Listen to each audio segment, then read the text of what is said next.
ఒక సంచలనాత్మకమైన తీర్పే. దేశవ్యాప్తంగా దీని మీద చర్చ కూడా సాగుతుంది. అసలే మదం ఎక్కువ ఉంటారు. విపరీతమైన కోపంతో వాళ్ళని కొట్టడం ప్రారంభించారు. వాళ్ళ పరిస్థితి సీరియస్గా అయింది. వెంటనే హాస్పిటల్లో జాయిన్ చేశారు. తమిళనాడులోని తూత్తుకుడి జిల్లా సత్తాన్కులం అనే దగ్గర 9 మంది పోలీసులకి ట్రయల్ కోర్టు మరణశిక్ష విధించింది. ఒక జడ్జి మొత్తం వీడియో తీసి. Welcome to our news network. మనతో సీనియర్ జర్నలిస్ట్ రమణ గారు ఉన్నారు. రీసెంట్గా జరిగిన విషయాల మీద చర్చిద్దాం. హలో అన్న, నిన్న తమిళనాడు రాష్ట్రంలో ఒక 9 మంది పోలీసులకి ట్రయల్ కోర్టు మరణశిక్ష విధించింది. అసలు ఏంటి దాని వెనకాల జరిగిన కథ ఏంటి? నిజంగానే నిన్న వచ్చిన తీర్పు ఒక సంచలనాత్మకమైన తీర్పే. దేశవ్యాప్తంగా దీని మీద చర్చ కూడా సాగుతుంది. ఇది 2020లో జరిగిన సంఘటనకు సంబంధించిన తీర్పు. 20 అంటే దాదాపు 6 ఏళ్ళు అయింది. ఈ తీర్పు రావడానికి 6 ఏళ్ళు పట్టింది.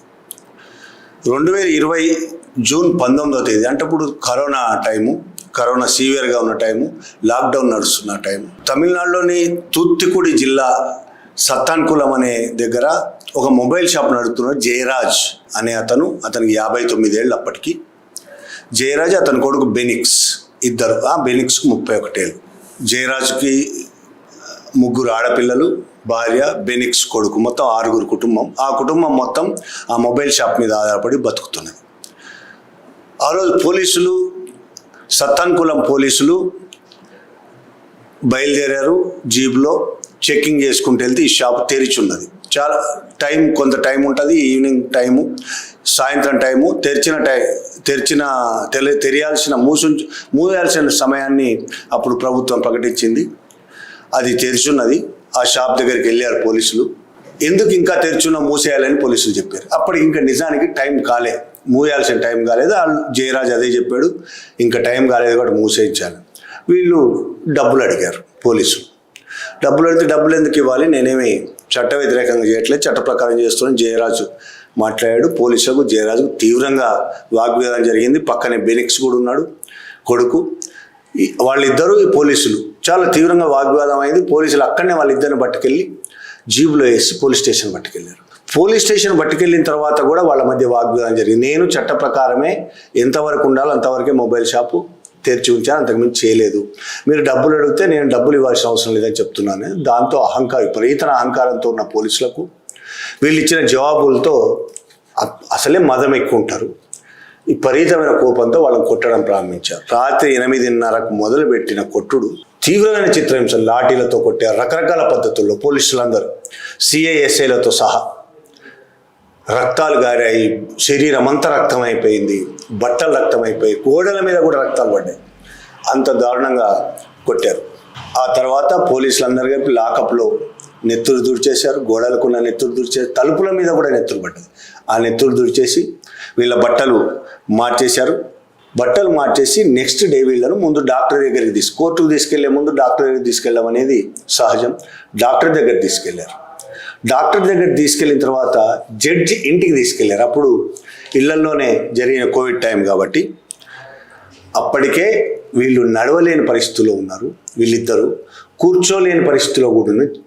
శరీరం అంతా వాచిపోయి ఉంది, గాయాలపై నెత్తురు కనబడుతున్నది. అలాంటి పరిస్థితుల్లో వీళ్ళని జడ్జి దగ్గర తీసుకెళ్లారు. జడ్జి ఇంటి బయట వీళ్ళున్నారు, గేటు బయట. జడ్జి పైనుంచి వీళ్ళని చూస్తున్నాడు తప్ప లోపలికి ఏం పిలవలేదు. కరోనా టైం కాబట్టి లోపలికి పిలవాల్సిన అవసరం లేదు. వీళ్ళని నిలబెట్టి ఉంచారు వాళ్ళు. జడ్జి అక్కడే వాళ్ళు ఏం జరిగింది, వాళ్లకు మెడికల్ రిపోర్ట్ ఏంది అనేది చూడలేదు. వాళ్ళకి ఏం దెబ్బలు తగిలాయా లేదని వాళ్ళని అడగలేదు. ఏం జరగలేదు. వెంటనే రిమాండ్ రాశారు. వాళ్ళని తీసుకెళ్ళి జైల్లో వేశారు. జైల్లో వేసిన తర్వాత జైలుకి వెళ్ళిన తర్వాత వాళ్ళ పరిస్థితి సీరియస్గా అయింది. వెంటనే హాస్పిటల్లో జాయిన్ చేశారు. హాస్పిటల్లో జాయిన్ చేసిన తర్వాత ఇద్దరు చనిపోయారు. మెజిస్ట్రేట్ పేరు, వీళ్ళని రిమాండ్కి పంపించిన మెజిస్ట్రేట్ పేరు డి శరవణన్. ఈ మొత్తం ఇన్సిడెంట్ తర్వాత బయటకు వచ్చిన తర్వాత శరవణన్ మీద కూడా హైకోర్టు విచారణ జరిపించింది. ఎందుకు ఇలా చేశాడు, విచారణ జరిపించుకొని తీవ్రమైన శిక్ష ఏమీ లేదు, మందలించి వదిలేసింది. కానీ వీళ్ళిద్దరిని జైలుకు తీసుకెళ్లారు, సబ్ జైలు అక్కడి నుంచి 100 కిలోమీటర్ల దూరం ఉంటుంది. ఆ 100 కిలోమీటర్ల దూరం తీసుకెళ్లారు. అక్కడ వాళ్ళిద్దరూ 22న బెనిక్స్ చనిపోయాడు, 23న జయరాజ్ చనిపోయాడు. ఈ చనిపోయిన తర్వాత దేశవ్యాప్తంగా తీవ్ర ఆందోళనలు వచ్చాయి. జడ్జి మీద కూడా తీవ్ర ఆరోపణలు వచ్చాయి. జడ్జి కనీసం చూసుకోవాలి, అసలు డాక్టర్ రిపోర్ట్ ఏమి ఇచ్చిండో కనీసం చూడాలి, వాళ్ళని అడగాలి. జడ్జి బాధ్యత.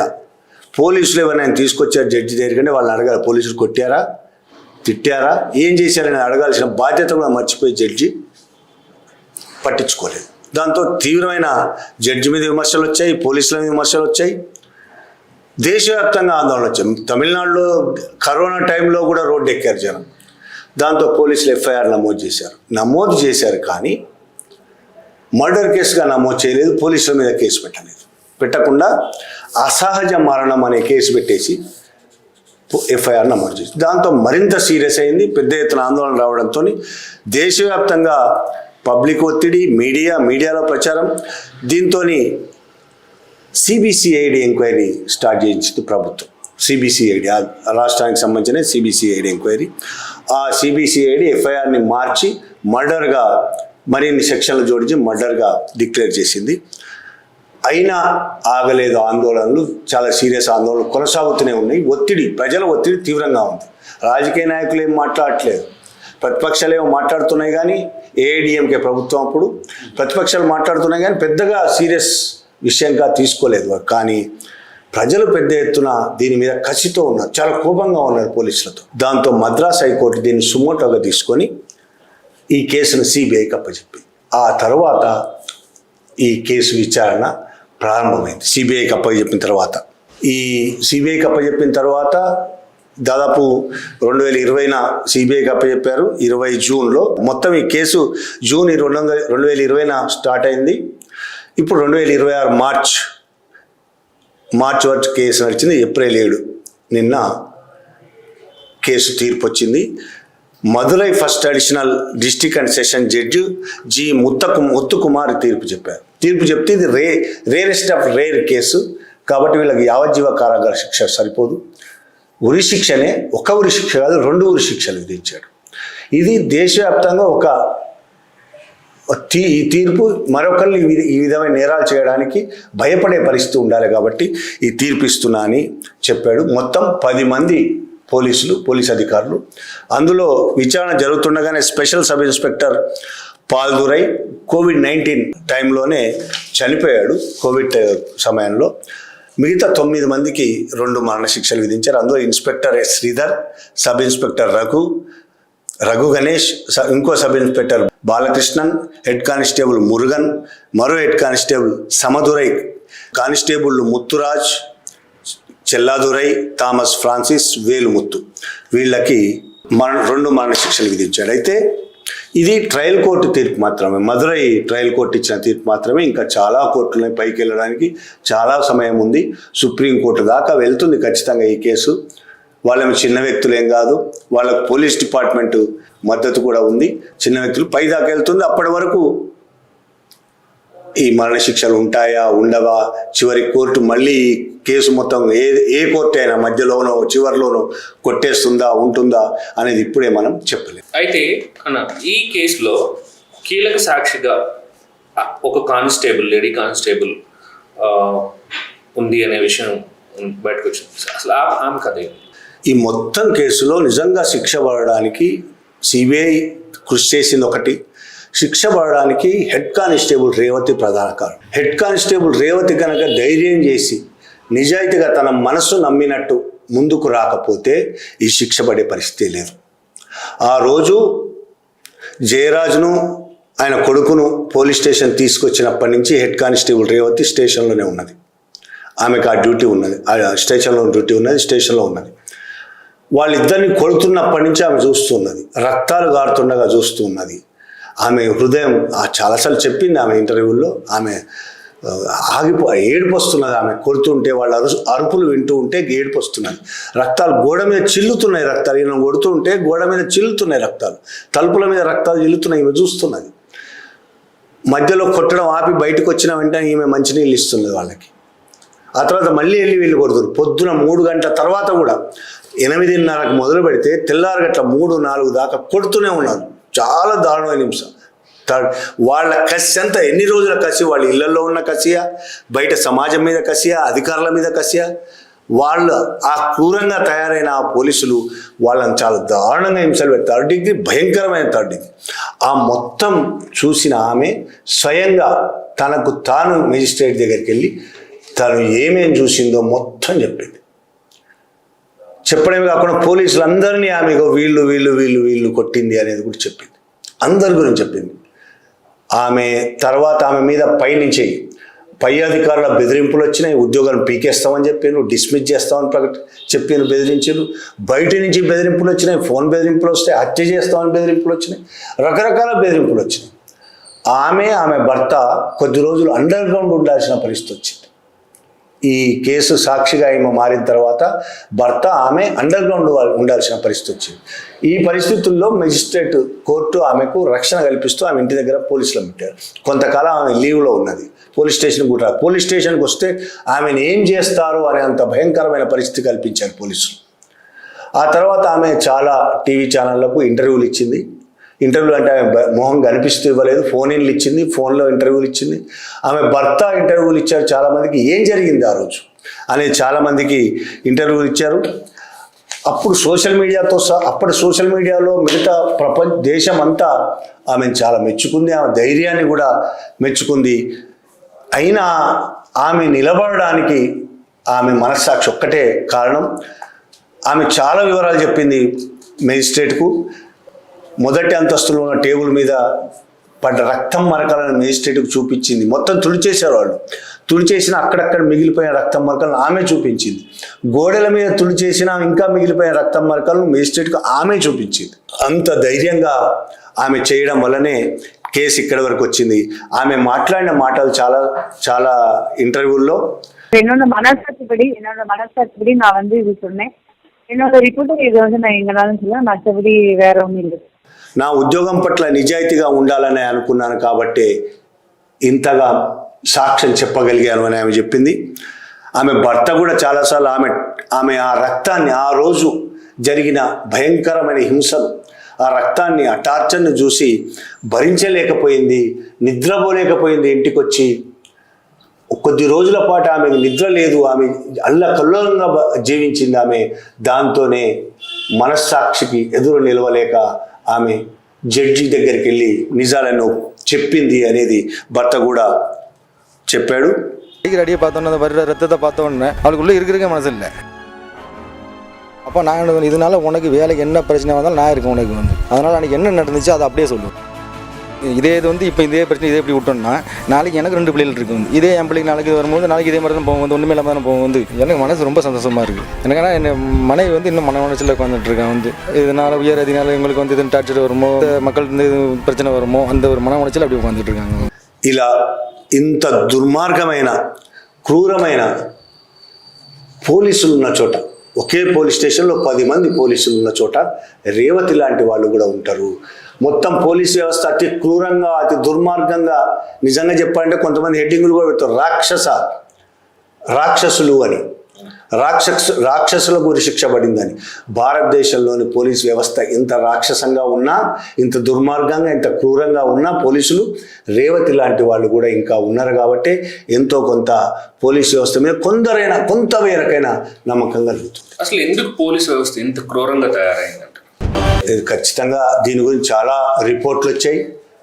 హ్యూమన్ రైట్స్ కమిషన్స్ కానీ, మానవ హక్కుల వేదికలు కానీ, పౌర హక్కుల సంఘాలు కానీ, దేశవ్యాప్తంగా చాలా పరిశోధనలు జరిగాయి. అయినా దాని గురించి కూడా మాట్లాడుకోవాలి. అయితే దేశంలో ఇప్పుడు తమిళనాడులో 9 మంది ఉరిశిక్ష పడింది, 9 మందికి. దాని గురించి మనం ఇంత మాట్లాడుకుంటున్నాం. కానీ భారతదేశంలో రోజుకు 5కు పైన లాకప్ డెత్తులు జరుగుతున్నాయి ఒక రోజుకి. కానీ శిక్షలు ఎన్ని పడుతున్నాయి?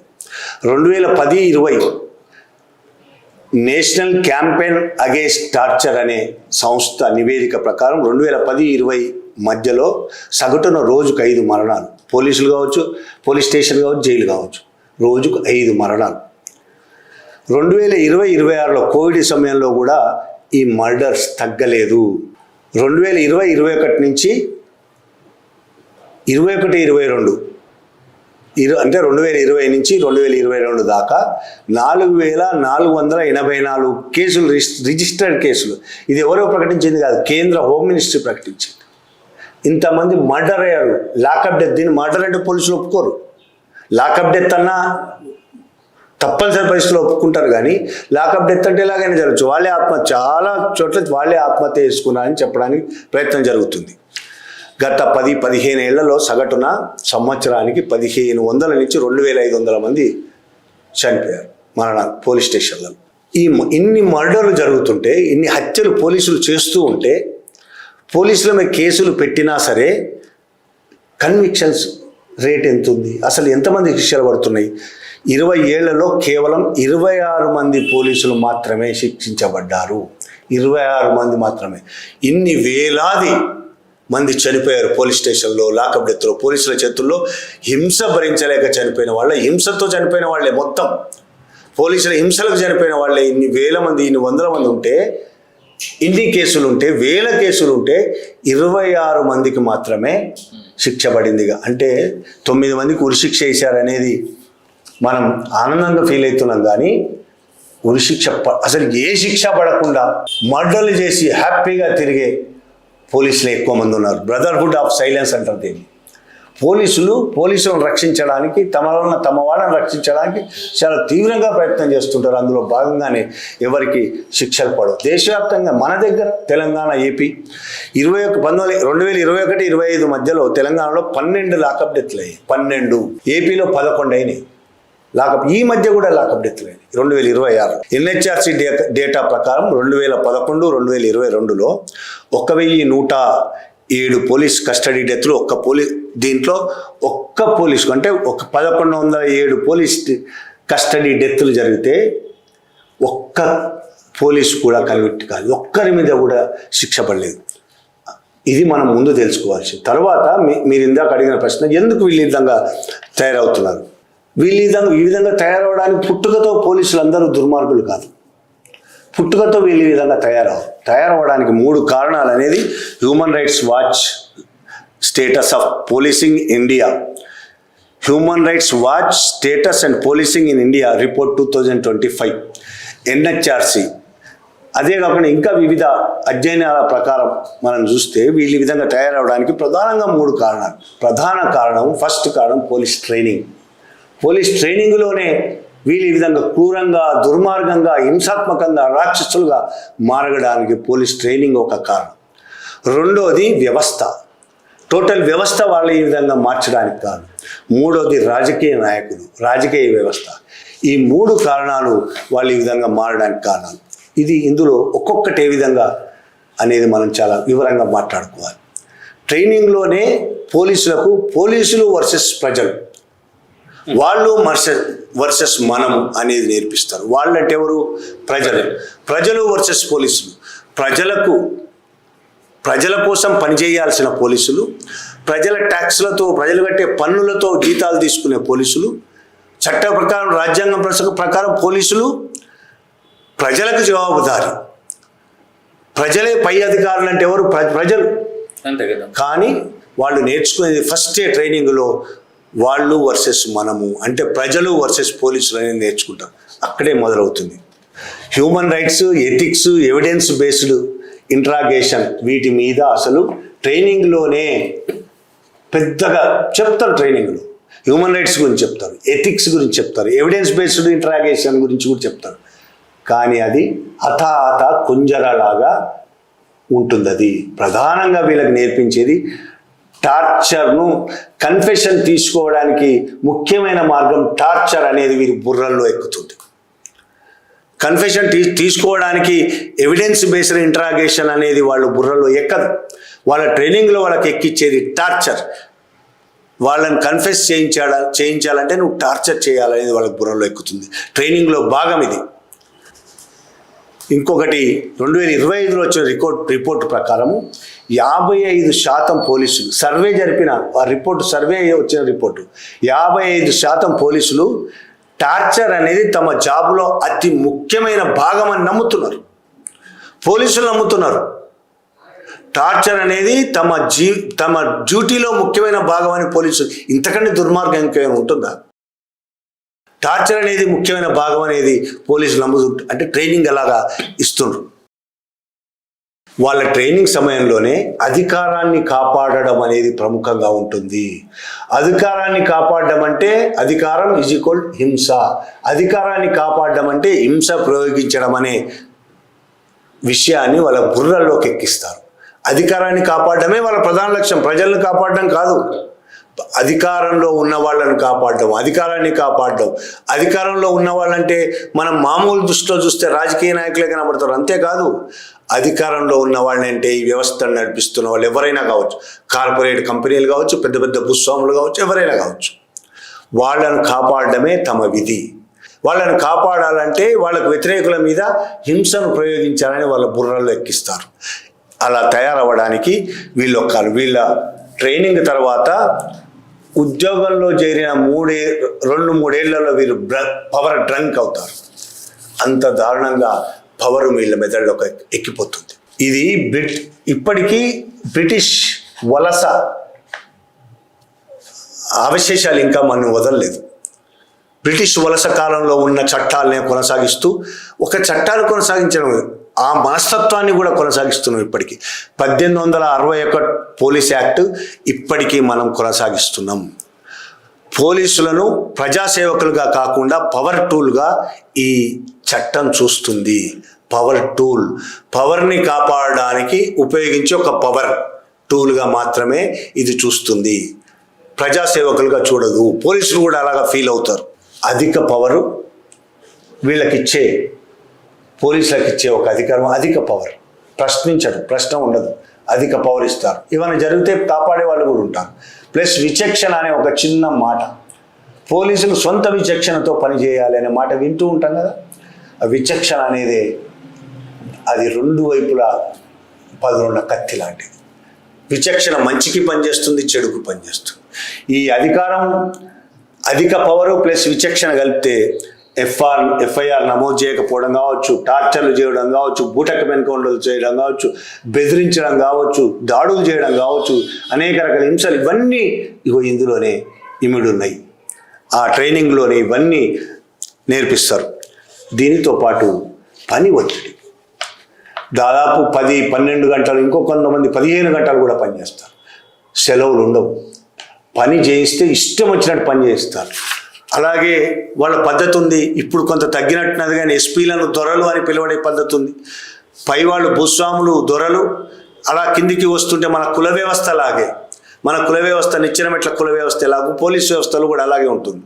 కింది స్థాయి కానిస్టేబుల్ తన హెడ్ కానిస్టేబుల్ను గౌరవించాలి. హెడ్ కానిస్టేబుల్ బూతులు తిట్టినా పడాలి. హెడ్ కానిస్టేబుల్ ఎస్ఐ మిగతా వాళ్ళందరూ కలిపి సిఐ మిగతా వాళ్ళందరూ కలిపి డిఎస్పీని, లేకపోతే ఏసీపీని, వీళ్ళందరూ కలిపి డీసీపీని, వాళ్ళందరూ సిపిని లేక ఎస్పీ. ఈ విధంగా ఈ వ్యవస్థ వాళ్ళు బూతులు తిట్టినా పడాల్సి వస్తుంది, ఎన్ని మాటలన్నా పడాల్సి వస్తుంది.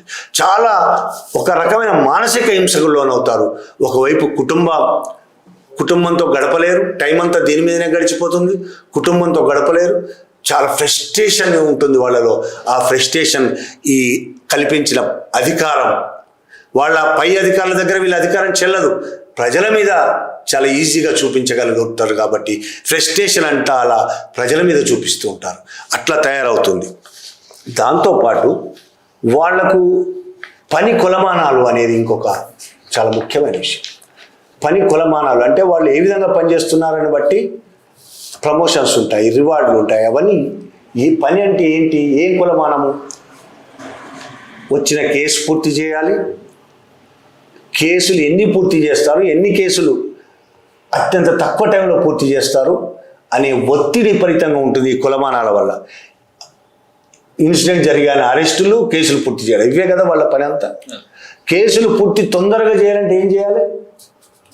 ఆధునికమైన పద్ధతులు ఉపయోగించి కేసును చేయాలి అనే ఆలోచన కూడా వాళ్ళకు రాదు. ఎందుకంటే ఆధునికమైన పద్ధతులు కూడా అంతగా డెవలప్ కాలేదు. అయినా కూడా వాళ్ళు ఉపయోగించుకునే పరిస్థితి కూడా వాళ్ళకి లేదు, ఉపయోగించుకునే లేదు. వెంటనే వాళ్ళ పైనుంచి ఒత్తిడి వస్తూనే ఉంటుంది. ఏమైంది కేసు, వెంటనే వాడిని పట్టుకురావడం, కొట్టడం. అసలైన నిందితుడు ఆయనైనా కాదా, నేరం చేశాడు లేదా, అతను ఆమె ఎవరో ఒకరు కావచ్చు, వాళ్ళని పట్టుకురావడం, హింసలు పెట్టడం, బలవంతంగా కూడా ఒప్పించడం, ఈ విధమైన పరిస్థితికి వాళ్ళు చేరుకుంటారు. ఈ సిస్టమ్ అతి సాధారణ వ్యక్తి, మనలాంటి వ్యక్తులే పోలీసులు కూడా, పోలీసు ఉద్యోగం రాకముందు అట్లాంటి అంత సాధారణ వ్యక్తి ఒక పవర్ కరప్ట్ వ్యక్తిగా ఈ మొత్తం ట్రైనింగు, ఈ వ్యవస్థ, ఇవన్నీ కలిపి వాళ్ళని ఆ విధంగా వ్యవస్థ కలిపి వాళ్ళని ఆ విధంగా తయారు చేస్తుంది. నెక్స్ట్ రాజకీయ వ్యవస్థ. రాజకీయ నాయకులు ఏమనుకుంటారంటే పోలీసులు తమ టూల్ అనుకుంటారు. తాము చేరాల్సిన టార్గెట్ ఏదైతే ఉంటుందో దాన్ని చేరడానికి వీళ్ళు ఉపయోగపడతారు, వీళ్ళు కూడా ఉపయోగపడతారు. వీళ్ళు కూడా ఒక బస్సో, ఒక ట్రైనో, ఒక వెహికల్, వీళ్ళు కూడా వెళ్ళడానికి ఒక వెహికల్. వీళ్ళు చెప్పిన పని కనుక చేయకపోతే పోలీసులు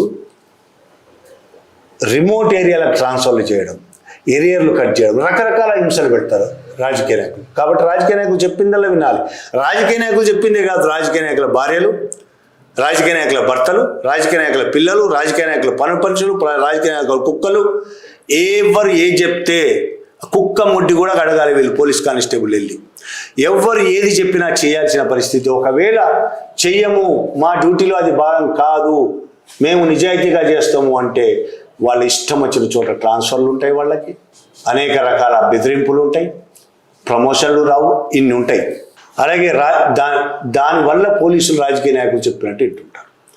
రాజకీయ నాయకులు ఈ పోలీసులను ఉపయోగించుకొని తమ రాజకీయ పగలు, కక్షలు, కార్పణ్యాలు తీర్చుకోవడానికి పోలీసులు మనం ఆంధ్రప్రదేశ్, తెలంగాణలో ఎన్ని చూడలేదు. పోలీసులు ఉపయోగించుకోవడం రాజకీయ నాయకులు ఉపయోగించుకొని అనేక మంది మీద కేసులు పెడతారు. తనను వ్యతిరేకించే వాళ్ళ మీద కేసులు, అబద్ధ కేసులు, అక్రమ కేసులు పెట్టిస్తారు. అలాగే వాళ్ళకు వ్యతిరేకంగా నిరసనలు చేసిన వాళ్ళ మీద అణిచేయడం, వాళ్ళ నాయకులను అరెస్టులు చేయించడం, ప్రజల కోసం పనిచేసి ప్రభుత్వాలను, రాజకీయ నాయకులను వ్యతిరేకించి వాళ్ళు చేసిన అక్రమాలకు వ్యతిరేకంగా రోడ్డు ఎక్కిన వాళ్ళను లాఠీ చార్జ్ చేయడం, అణిచేయడం, వాళ్ళ నాయకులను పట్టుకెళ్ళి చంపేయడము, బూటకం ఎన్కౌంటర్లో చంపేయడం, ఎన్కౌంటర్లు చేయడం, ఇలాంటి పనులన్నీ పోలీసులు చేస్తున్నారు. ఎవరి కోసం? రాజకీయ నాయకుల కోసం. రాజకీయ నాయకుల కోసం ఇన్ని పనులు చేస్తారు కాబట్టి పోలీసులు చేసిన అక్రమాలు, దుర్మార్గాలు, క్రూరత్వాలు, దౌర్జన్యాలు అన్ని రాజకీయ నాయకులు కాపాడుతుంటారు. అంటే ఒకళ్ళ కోసం ఒకళ్ళు. చివరికి దీని మొత్తం వల్ల జరిగేది ఏంది? పోలీసులు ప్రజలకు సేవ చేసే సంస్థ, పోలీసు వ్యవస్థ ప్రజలకు సేవ చేసే సంస్థలా కాకుండా, ప్రజలకు భయపడే సంస్థలా కాకుండా, రాజకీయ నాయకులకు సేవ చేసి రాజకీయ నాయకులకు భయపడే, అందుకోసం ప్రజలపై అహంకారం చూపే ఒక సంస్థలాగా తయారవుతుంది.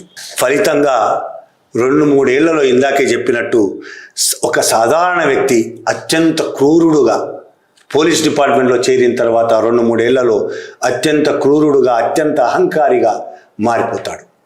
అసలు వీళ్ళు మొత్తంగా వ్యవస్థనే పైనుంచి కింది దాకా అత్యంత దుర్మార్గంగా ఈ దేశంలో ఉన్న రాజ్యాంగాన్ని, ఈ దేశంలో ఉన్న చట్టాలను ప్రధానంగా ధిక్కరించేవాళ్ళు, చట్ట వ్యతిరేకంగా పనిచేసేవాళ్ళు, రాజ్యాంగ వ్యతిరేకంగా పనిచేసేవాళ్ళు ప్రధానంగా కార్పొరేట్ సంస్థలు తమకు లాభాలకు ఎంత మాత్రం చట్టాలు ఉపయోగపడుతుందో, రాజ్యాంగం ఉపయోగపడుతుందో ఉపయోగించుకుంటారు. ఉపయోగపడదన్నప్పుడు చట్టాలని, రాజ్యాంగం అన్నింటినీ ధిక్కరిస్తారు. మనకు కనబడుతున్నది భారతదేశంలో కూడా. కార్పొరేట్ కంపెనీలు అంటే అదానీ, అంబానీ, వేదాంత ఇట్లాంటి 100 కంపెనీలు. వాళ్ళను ఆ తర్వాత వాళ్ళు రాజ్యాంగాన్ని, చట్టాలను ఎట్లా ధిక్కరిస్తారో ఆ తర్వాత క్రమం రాజకీయ పార్టీలది, రాజకీయ నాయకులది. కార్పొరేట్ కంపెనీలకు సేవ చేయడం కోసం వాళ్ళకు బానిసలుగా ఉన్న ఈ రాజకీయ పార్టీలు, నాయకులు చట్టాలని, రాజ్యాంగాన్ని అవమానిస్తారు, ధిక్కరిస్తారు, వ్యతిరేకంగా పనిచేస్తారు. ఈ ఇద్దరి కోసం పోలీస్ వ్యవస్థ, చివరిగా ఉండే పోలీస్ వ్యవస్థ కార్పొరేట్ల కోసం, రాజకీయ నాయకుల కోసం చట్ట వ్యతిరేకులుగా, రాజ్యాంగ వ్యతిరేకులుగా, అత్యంత దుర్మార్గులుగా, క్రూరులుగా తయారవుతారు. వాళ్ళకు సేవ చేయడం కోసం, వాళ్ళకు బానిసలుగా బతకడం కోసం ఇట్లా తయారవుతారు. అయితే చాలామంది ఉపన్యాసాలు ఇస్తుంటారు చెడ్డవాళ్ళను మార్చడం గురించి, వ్యక్తిత్వ వికాసం ఉపన్యాసాలు ఇస్తుంటారు. చెడ్డవాళ్ళని మార్చాలి, పోలీసులో కూడా మంచి వాళ్ళు ఉంటారు, పోలీసులు కూడా చెడ్డవాళ్ళు ఉంటారు, మార్చాలని ఉపన్యాసాలు ఇస్తుంటారు కదా. అట్లా కాదు ఇక్కడ పరిస్థితి. పోలీసు వ్యక్తులకు సంబంధించిన పరిస్థితి కానే కాదు. ఈ సమస్య పోలీస్ ఒక కానిస్టేబుల్కో, ఒక ఎస్ఐకో, ఎస్పీకో సంబంధించిన సమస్య కాదు, ఇది వ్యవస్థకు సంబంధించిన సమస్య. వ్యవస్థనే ఆ విధంగా తయారైంది. పోలీసు వ్యవస్థనే అతి క్రూరంగా ప్రజలను అణిచివేసే సాధనంగా, ప్రజలను ఎన్కౌంటర్లు చేసి హత్యలు చేసే సాధనంగా పోలీసు వ్యవస్థనే ఉంది. ఎందుకంటే పోలీసు వ్యవస్థను రాజకీయ నాయకుల కోసమే పోలీసు వ్యవస్థ పనిచేస్తుంది కాబట్టి, రాజకీయ నాయకులు కూడా, రాజకీయ వ్యవస్థ కూడా అదే విధంగా ఉంది. ఎందుకంటే రాజకీయ నాయకులు కార్పొరేట్ వ్యవస్థల కోసం పనిచేస్తారు కాబట్టి. ఇంత లింక్ ఉన్నది ఒకదానికొకటి. కాబట్టి వ్యక్తులకు ఉపన్యాసాలు ఇచ్చి మార్చే అవకాశం లేదు. ఎన్ని చట్టాలు మార్చినా, ఎన్ని చేసినా ఈ విధంగానే ఉంటుంది. మన దగ్గర కూడా చాలా చూసాం. ఏదైనా ఇన్సిడెంట్ జరగగానే ఒక రేప్ జరుగుతుంది, లేకపోతే కొంతమంది దుర్మార్గులు అమ్మాయిలను హింసిస్తారు, ఒక రకంగా చేస్తారు. ఇది బయటికి రాగానే ప్రజలు పెద్ద ఎత్తున వ్యతిరేకత వస్తుంది, తీవ్రమైన ఆవేశం వస్తుంది, కట్టలు తెంచుకుంటుంది, రోడ్ల మీదకి ఎక్కుతారు. ఆ పరిస్థితుల్లో ఆ నిందితులు ఎవరైతే ఉన్నారో వాళ్ళని చంపేయాలన్నంత కోపం ప్రజలకు ఉంటుంది. ఆ కోపాన్ని ఆసరాగా తీసుకొని ఎన్కౌంటర్ల పేరుతో, బూటకపు ఎన్కౌంటర్లు కానీ కావు ఇవి. ఎన్కౌంటర్ల పేరుతో వాళ్ళను పోలీస్ అధికారులు, పోలీస్ ఆఫీసర్లు కాల్చిన సంఘటనలు మన తెలంగాణతో సహా అన్ని రాష్ట్రాల్లో జరిగినాయి. చంపేస్తారు. నిజంగా నేరస్తులు వాళ్ళేనా కాదా? వాళ్లే నేరస్తులను ప్రచారం చేసేది ఎవరు? ఈ కార్పొరేట్లకు, రాజకీయ నాయకులకు, పోలీసులకు బానిసలుగా పనిచేస్తున్న మనోవ్యవస్థ మీడియా, మరో వ్యవస్థ మీడియా, వీళ్ళందరికీ బానిసలుగా పనిచేస్తున్న వ్యవస్థ మీడియా. ఆ మీడియా ప్రచారం చేస్తుంది వాళ్ళే నేరస్తులను మనం నమ్మేట్టు చేస్తుంది మీడియా. మనం నమ్మేట్టు చేస్తారు పోలీసులు, రాజకీయ నాయకులు కలిపి. మనం నమ్మిన తర్వాత వాళ్ళని చంపేస్తారు ఈ పోలీసులు. ఇందులో చట్టం ఉండదు, రాజ్యాంగం ఉండదు, కోర్టులు ఉండవు, ఏముండవు.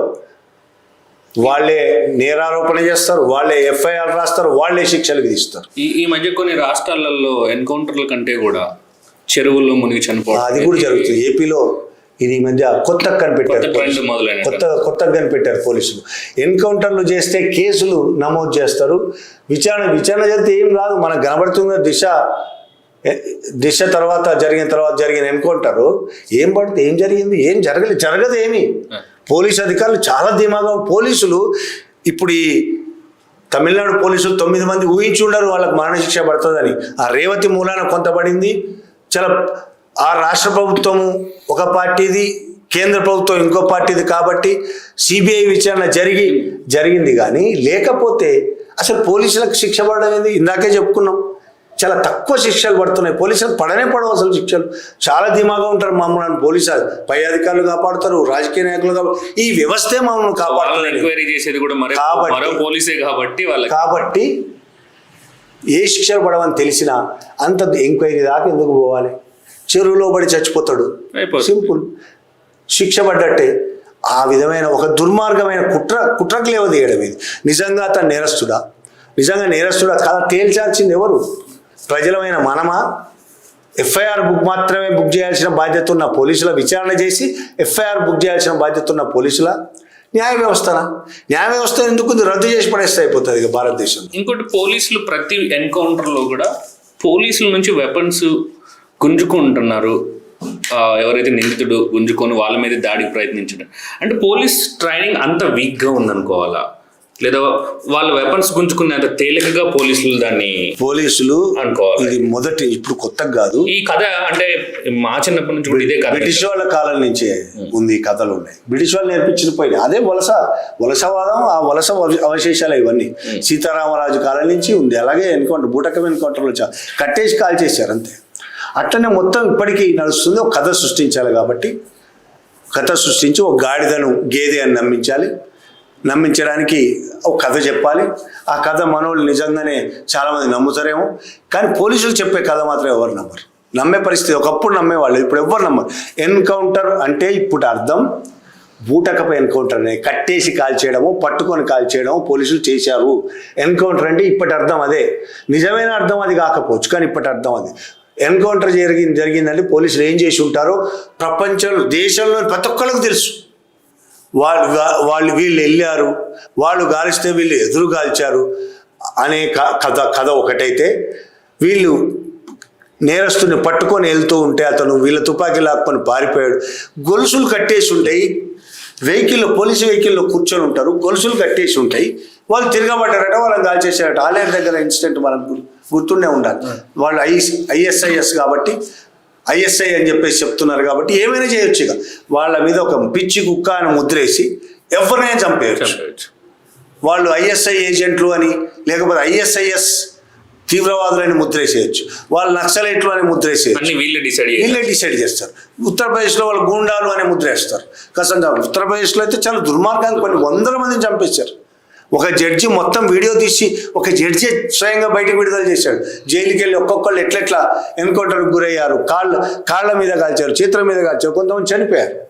ఆంధ్రప్రదేశ్లో, ఉమ్మడి ఆంధ్రప్రదేశ్లో, తర్వాత తెలంగాణ, ఏపీలో కూడా, ఛత్తీస్గఢ్లో, ఈ 3 రాష్ట్రాల్లో, అక్కడ జార్ఖండ్, బీహార్, ఈ 5 రాష్ట్రాల్లో జరిగినన్ని ఎన్కౌంటర్లు ఇప్పుడు ఉత్తరప్రదేశ్లో జరుగుతున్నాయి. కానీ 5 రాష్ట్రాల్లో దాదాపు 95%, ఇంకా చెప్పండి 99% అన్ని ఫేక్ ఎన్కౌంటర్లు. ఫేకే, మొత్తం ఫేక్.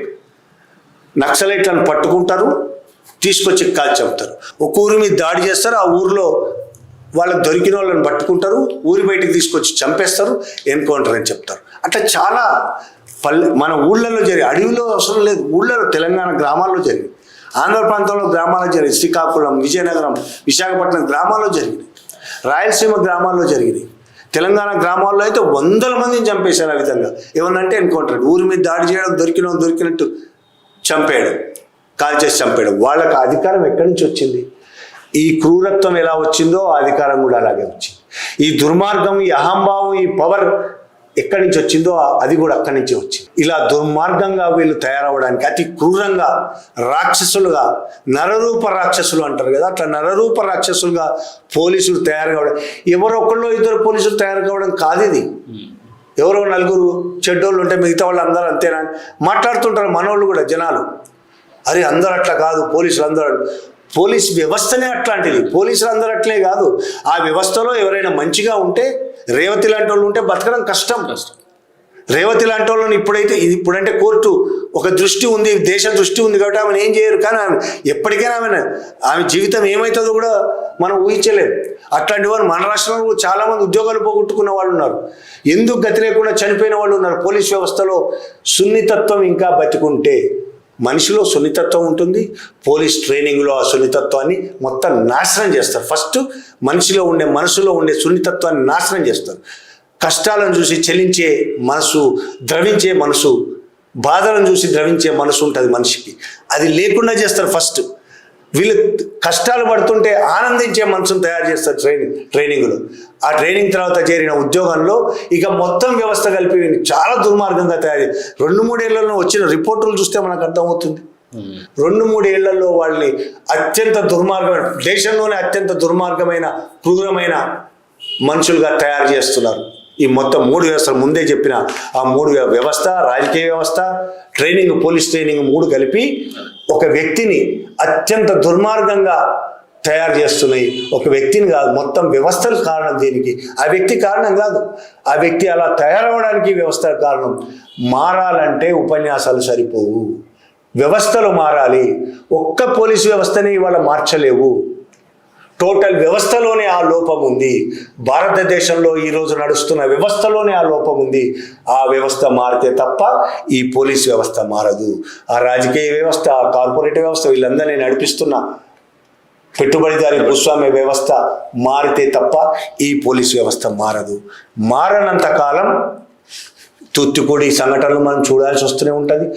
9 మంది మరణశిక్ష ఆ జడ్జి విధించిన, రేపు నిజంగానే వాళ్ళకు ఉరి తీసిన పోలీసులందరూ భయపడి ఆ విధంగా చేయకుండా ఉంటారని ఎవరైనా చెప్పగలరా?